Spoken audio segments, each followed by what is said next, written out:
네,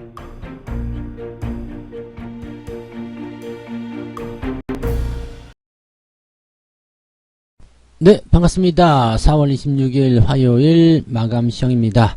자, 시장이 그래도 마무리가 잘 됐네요. 외국인들이 계속해서 매도를 치는 바람에 그래도 좀 변하지 않을까라는 걱정을 좀 했었는데, 그래도 다행히 기관이 잘 받아준 것 같습니다. 자, 일단 코스피 시장은 지지선을 확보했다, 이렇게 볼 수 있기 때문에, 내일 뭐 시장이 크게 나쁘지 않는다라면, 이제 상승의 흐름을 조금 더 타고 가지 않을까 생각됩니다. 자, 하지만 외국인 순 매도가 계속해서 나오고 있다는 것은 여전한 부담이 되겠죠. 그래서 이 부분은 어떻게 시장이 받아들일 것인지, 또 외국인들은 계속 팔기만 할 것인지, 여기에 대한 부분도 좀 봐야 될 것 같습니다. 기관이 매수를 계속 해준다고 하더라도 외국인이 팔아버리게 된다면 약간의 부담은 계속될 수밖에 없겠죠. 자, 일단 상황이 그러다 보니까 대형주보다는 중소형주 쪽에 또다시 이제 급등 상한가들이 좀 집중되는 모습이 좀 나타난 것 같습니다. 오늘 상한가 종목들 전부 다 중소형주인데 11종목이 오늘 상한가를 쳤어요. 근데 전부 다 중소형주 쪽에만 있었다는 거. 그 다음에 대형주들은 뭐 급등이 아니라 뭐 제법 조금 많이 올랐네 라는 느낌도 잘 못 받았다는 그런 느낌들을 좀 우리가 가지셔야 될 것 같습니다. 그래서 아직까지는 대형주들은 그냥 버티기 역할이고요. 그 다음에 중소형주들이 지수를 끌어올리는, 지수를 끌어올리는 건 좀 아닌 것 같아요. 계좌를 끌어올리는 그런 역할을 좀 하고 있다, 이렇게 보시면 될 것 같습니다. 차트 보도록 하겠습니다. 네, 종합주가지수 상황 보시면은요, 2668포인트예요. 이게 이제 분봉상에서 보시게 되면 저점 지지가 좀 된 듯한 그런 느낌을 좀 가지고 있죠. 그래서 뭐 지지라인다가 이제 2665포인트였고요. 지금 2678포인트까지 올라가는 것은 이거 괜찮은데 라는 생각 좀 했었는데 오후에 조금 밀렸어요. 이게 외국인 매도 때문에 좀 밀린 부분이고요. 하지만 뭐 더 아래쪽으로 마이너스로 전환되진 않았고요. 지지가 되면서 그래도 어느 정도 잘 마무리가 된 것 같습니다. 이렇게 본다라면은 지금 어제와 오늘 정도에서 저점을 좀 잡아내는 모습이고요. 내일 정도 반등이 나가도 전혀 이상할 게 없겠죠. 그래서 내일 뭐 갭상승이 좀 나간다든지 이렇게 나오면 더 좋지 않을까 생각되는데, 뭐 그거는 일단 오늘 그 미국 기업들의 어떤 실적 발표라든지 이 나스닥이나 다우지수의 상황들을 좀 보고 나서 결정을 좀 해봐야 될 것 같습니다. 코스닥 같은 경우도 1.2% 정도, 즉 어제 주가가 내려간 부분을 거의 회복하지 못했어요. 근데 회복이 된 그런 종목군들은 제법 그 절반 이상 또는 그보다 어제 내린 것보다 낙폭 이상의 어떤 상승을 좀 보여준 모습도 좀 있었습니다. 그래서 그렇게 따지고 보면은 꼭 뭐 그렇게 다 나쁘지는 않은 것 같다 판단이 좀 들고요. 이렇게 시장이 다 완벽하게 회복되지 못했음에도 불구하고 계좌가 딸려 올라간다는 거, 이런 것들은 좀 그래도 잘 되고 있는 것이 아닌가라는 생각을 좀 해볼 수가 있을 것 같습니다. 수급 한번 볼게요. 수급이 좀 마음에 안 들어요. 왜냐면 이제 계속해서 쭉 빠져버렸단 말이죠. 이게 12시 한 40분, 50분경부터 외국인 매도가 굉장히 많이 늘어난 거고요. 2,500억 순매도가 나왔습니다. 오늘 금융투자하고 연기금 이쪽에서 매수가 들어오지 않았으면은 오늘도 지수가 많이 밀렸을 것 같아요. 근데 기관 쪽에서는 일단 주가가 더 빠지는 것을 용납하지 않겠다, 뭐 이런 식의 느낌이 있었을 것 같기도 합니다. 어떻게 보면은 금융투자가 매수가 들어왔기 때문에 또 바닥에 대한 냄새를 맡은 거 아니냐, 이렇게 생각될 수도 있을 것 같긴 하고요. 이번 주가 이제 뭐 사실 오늘부터 시작해가지고 이번 주말까지 되는 구간에서는 사실 악재는 별로 없습니다. 왜냐면 뭐 윈도우 드레싱 구간이기도 하고요. 또 한 가지는 기업들 실적 발표에다가 그 다음에 오늘 뭐 내구재 주문 이런 거 경제지표도 발표가 되는데 다 좋게 발표가 될 예정에 있거든요. 그러니까 얘네들이 좋게 발표가 되고, 또 지금 어제 이야기가 나온 부분이겠지만은, 자, 중국의 어떤 그런 이슈들이 계속적으로 좀 채권 쪽으로 좀 압박하게 된다면은 국채금리가 또다시 내려갈 수 있거든요. 그러면 기술주들이 숨통이 더 트이는 상황이 벌어질 수 있겠죠. 그래서 그런 내용들을 좀 보고 있는 것이 아닌가 생각이 드는데, 외국인들 입장에서는 지금 환율이 계속 고공행진을 하다 보니까 좀 부담을 좀 느끼고 있고, 좀 불안정한 그런 상태에서 매매하기가 좀 그렇다, 이런 식의 느낌을 좀 가지고 있는 것 같기도 합니다. 여전히 팔고 있는 외국인들, 쟤네들 수급이 좀 좋아져야지만이 주가 상승이 좀 일어날 수 있겠다라고 보실 수는 있겠습니다. 자, 오늘 시총 상위 종목도 보겠습니다. 그냥 그렇죠. 네. 자동차 쪽에서 좀 반등이 나왔어요. 기아가 조금 빠르게 올라갔고요. 현대차도 지금 상승세를 좀 보였는데 상승폭을 좀 반납한 게 조금 아쉽긴 합니다만은 그래도 상승은 잘 유지됐고요. 셀트리온이 오랜만에 8%대 상승하면서 주가 상승을 좀 이끌어냈습니다. 나머지는 뭐 다 많이 빠졌고요. LG 에너지 솔루션 같은 경우 2%대, 네이버 마이너스고요. 카카오도 그다지 좋지 않죠. 그래서 그다지 속 좋지 않은 모습도 계속 나타나고 있고요. LG화학이 지금 기아에게 밀렸죠. 기아에게 밀리면서 이제 순위가 밀려나는 모습인데, 계속 그렇게 될 수도 있을 것 같습니다. 더 빠질 거라고 생각해요. 왜냐면 LG화학 같은 경우는 이제 주력 상품군에서 주력 사업군에서 이제 밀려난 모습이고, 그것 때문에 주가가 올라갔기 때문에 그 부분이 이제 떨궈져 나갔다라면은 주가가 더 내려갈 수도 있다는 얘기겠죠. 지금 100만원에서 47만원대까지 반토막도 더 난 상태이지만 더 밀릴 수 있다라는 어떤 불안감이 이 종목에 나와 있다고 보시면 되겠습니다. 직전 저점대가 43만원인데 이거 깨고 내려갈 수도 있을 가능성이 굉장히 높아요.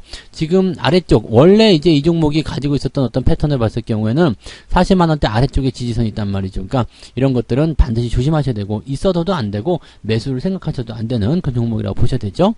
자, 그 다음에 코스닥 쪽 보시면은요, 셀트리온 쪽이 지금 오늘 잘 올라갔어요. 그래서 셀트리온 쪽에서 주가 상승이 일어난 부분, 그걸 제외하고 나면 오늘 펄어비스가 조금 올라간 거, 그거 말고는 별거 없어요. 근데 게임주 쪽 같은 경우는 위쪽에 압박이 굉장히 심하기 때문에 뭐 조금 반등을 했다고 해서 뭐 종목에 대한 관점을 좋게 볼 이유가 없습니다. 그래서 지금 같은 경우는 네, 게임주 쪽에 대한 어떤 기대치나 이런 것들은 좀 낮춰놓는 게 좋겠고요.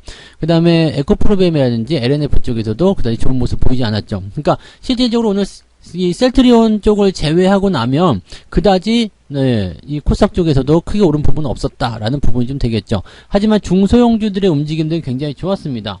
오늘 중소형주 쪽에 그 상승률 상한가 나온 종목들 보시면 JTC 지금 1,000억 원짜리죠. 그 다음에 한탑, 베셀, 지금 다 1,000억 안 되는 종목이에요. 파이버 프로, 그 다음에 샘표, 기산텔레콤, 우리손 FNG, 그다음에 팜스토리, 뭐 등등등 종목인데 대부분 다 5천억이 넘지 못하는 1,000억대 또는 1,000억도 안 되는 그런 종목군들이 이제 상한가를 쳤다는 이야기죠. 이런 종목이 11종목이나 됩니다. 그리고 뭐 휴림로봇 같은 경우가 이제 12등인데 상승률 12위예요. 그러니까 이것도 지금 4천억대까지 좀 올라가긴 했습니다만 중소형주에 포함이 되어 있다라고 보시면 되겠죠. 그래서 오늘 급하게 올라간 종목들 전부 다 그렇습니다. 무림페이퍼도 1,000억대, M2N, 지금 신송홀딩스 뭐 보시면 다 네, 시총이 작죠. 그러니까 중소형주들이 올라가는 그런 장. 자, 왜 이런 현상이 일어나는 것일까? 일단 중소형주들은 급등만 있는 게 급락도 많을 거예요. 근데 왜 이런 현상이 일어나냐면 쉽게 생각하면 그냥 외국인들 매수가 들어오지 않기 때문입니다. 외국인들 매수가 들어와주면 대형주가 받아주고 자금이 대형주 쪽 좀 쏠리는 모습이 나타날 텐데 대형주가 지금 죽을 쓰잖아요. 그러니까 대형주 쪽 매매를 안 하겠다는 얘기죠. 팔지도 않고 사지도 않겠다 이런 식의 느낌일 것 같은데 그러다 보니까 자연스럽게 네, 중소형주 쪽으로 이제 자금들이 쏠려 들어가는 형태. 그 다음에 변동성이 좀 크잖아요. 그러니까 요즘 같은 때는 손실을 빨리 복구하고자 하는 어떤 그런 조급한 마음들이 중소형주 쪽에 그대로 녹아있다고 보시면 되겠습니다. 여러분들은 이런 거 보면서 따라 들어가시면 안 되는 거 아시죠? 네, 일단 올라간 종목은 내 거가 아니에요. 그렇기 때문에 많이 올라가 있는 거 내가 딱 봤는데 살려고 했는데 주가가 이미 올라갔어. 그러면 그거 집어치우세요. 여러분들이 그 매수를 해줄 수 있는 그런 종목들은 더 아래쪽에 더 좋은 자리에서 기다리고 있을 겁니다. 그래서 그런 종목들 찾아내서 매수를 해 나가시면 되는 거니까 그런 것들은 여러분들이 쳐다보지 마시고 대신에 내가 들고 있다. 네, 그런 거라면 일단 더 들고 가셔야 되겠죠? 네, 일단 뭐 상한가 나왔는데 더 들고 가셔야 되는데 상한가 이후에 변동성이 좀 커진다 그랬을 경우에는 매도 포인트를 생각하시는 게 유리하다고 보시면 되겠습니다. 자, 매매 동향을 보도록 하겠습니다. 기관 쪽은 오늘 자동차 많이 샀어요. 그 다음에 삼성전자 매수가 순매수로 바뀌었네요. 네, 아침에는 매도가 좀 있었죠. 근데 순매수로 바뀌었고요. LG에너솔루션 매수했는데 이게 연기금이죠. 네, 연기금이 매수했을 거라 생각했습니다. 그래서 요쪽에 대한 부분이 좀 있고 파워비스, 셀트리온 오늘 매수가 좀 있었죠. 그래서 그런 내용이고 현대글로비스도 오늘 네, 괜찮았던 것 같습니다. 그래서 LG전자 뭐 등등등 이런 종목들인데 시총 상위하고는 별로 관계가 없어요. 그죠? 네, 있기는 있지만 네, 그렇게 깊은 관계는 없었다. 네, SOE 매도가 좀 나왔어요. 유가가 좀 하락했었던 영향이 있었던 것 같습니다. 네, SK텔레콤, 고려아연, JC케미칼 뭐 이런 등등의 종목군들이 네, 변동성을 좀 보였다고 보시면 되겠고 오늘 현대해상 같은 경우도 주가가 좀 내려가긴 했는데 금리 인상 수혜주죠. 근데 국채금리가 좀 내려가면서 라는 생각 좀 했을 것 같기는 해요. 하지만 이런 종목군들은 어떻게 해요? 계속적으로 금리가 인상이 일어날 것이기 때문에 가는 동안에 내려갔다 올라갔다는 경우 나타날 수 있어요. 그래서 생각보다 좀 많이 내려가게 되면 또 매수를 해보는 거고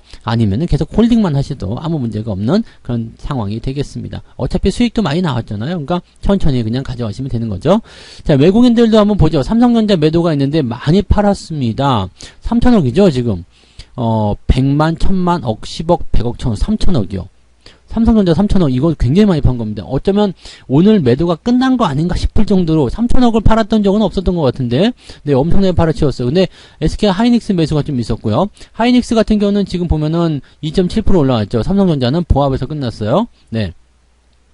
근데 요거는 이제 보면은 기관 쪽에서 매수가 좀 있었기 때문에 어느 정도 수준에서 좀 유지가 됐다고 볼 수 있겠는데, 외국인들이 삼성전자를 그냥 막 다 갖다 집어던지고 있는 모습인데, 이런 상황들 별로 좋지가 않죠. 네. 어디까지 빼려고 이러는 것인가. 근데 많이 빠지지도 않아요. 그러니까 이 삼성전자에 대한 물량을 계속 털지만 그 물량을 또 계속 받는 애들이 또 있다는 얘기죠. 그러니까 그렇게 생각하면은 삼성전자는 지금 계속 물량을 담을 상황은 아닙니다. 그래서 어느 정도까지 충분히 올라가고 난 다음에 대응하시고요. 지금은 매수로 접근하시면 좋지 않습니다. 근데 한 가지 특이점은 이제 인버스 매도가 좀 있었네요. 그러니까 인버스를 매도했다는 것은 시장이 상승 쪽으로 갈 것이다라는 가능성을 보는 거죠. 레버리지 매수가 있었고요.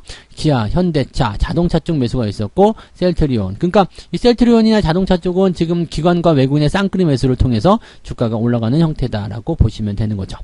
뭐 이것도 마찬가지로 시총 상위 종목에 크게 기여하는 바는 없었습니다. 매도도 있고 매수도 있었는데 워낙에 삼성전자 쪽 매도가 많이 나왔다는 것이 오늘 약간 특이한 내용이었다라고 보시면 될 것 같습니다.